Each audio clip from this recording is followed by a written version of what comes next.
Khan Rizal. If by chance you know off the top of your head how many pyramids there are in Egypt, go ahead and add one to your total. Egyptian archaeologists announced today they've uncovered what's left of a pyramid that's more than 4,000 years old. It is the 118th discovered so far. If history is any guide, the tomb inside could well hold amazing treasures. And to jump by that same history, those treasures could just as easily wind up in a museum somewhere in the West. Ancient artifacts are bought and sold all over the world in legal and not-so-legal transactions every day. In her new book, Loot, author Sharon Waxman tries to find the answer to the basic question of who owns those antiquities. Sharon, thanks for joining.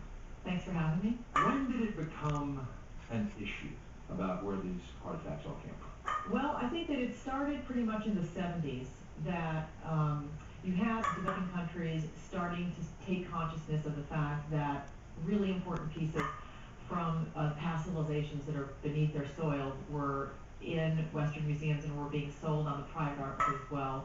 And they started to just take action to get those pieces back. So, for example, to a lawsuit in the case of Turkey, which sued the Metropolitan Museum. It's the first time you had a foreign country actually suing a major cultural institution in this country. Was a pretty landmark thing.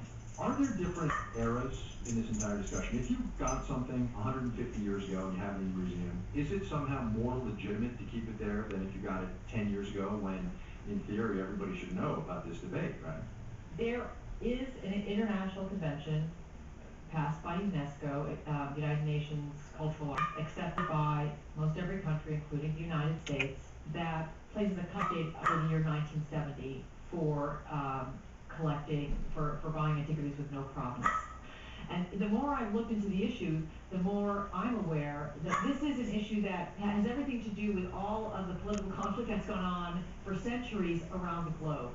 And the issue of how politicians use these artifacts to kind of beat their own chest and to make a point is true across the globe. It's not just politicians, right? I mean, you point out the guy who runs the antiquities department in Egypt, Zahi Hawass. Zahi Hawass, yeah. And you spend a lot of time with him. Yeah. And he goes out there and literally uses the press and uses his own personality to force this issue in a lot of ways. Yeah, I think that Zahi Hawass today is probably the best known living Egyptian there is. I even saw him one night being a clip on Jon Stewart on The Daily Show. I said, okay, Zahi's like everyone. He's jumped the shark now, right? Zahi Hawass on Jon Stewart Show. Have they gotten stuff back? Have the Egyptians gotten stuff back, specifically through what he's done? He hasn't put the issue to that degree yet. There's not been lawsuits, for example. What he's done is he has made a formal demand for 5 objects from 5 major Western museums.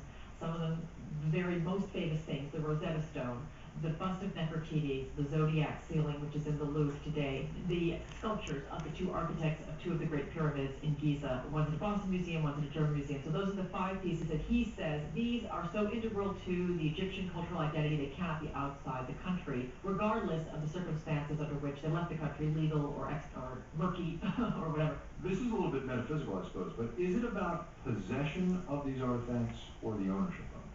For some reason, there seems to be something about possession that is important for people. You want to have it because you could say so easily, well, why not make a copy of the bust of Nefertiti? We absolutely have the artistic and technical ability, and I think that part of the solutions in resolving the tension over these objects is in relinquishing of that idea of possession, that it's not so important who owns something, because none of us own it and we all own it. The book by Sharon Waxman about the battles in the art and antiquities market is called Loot.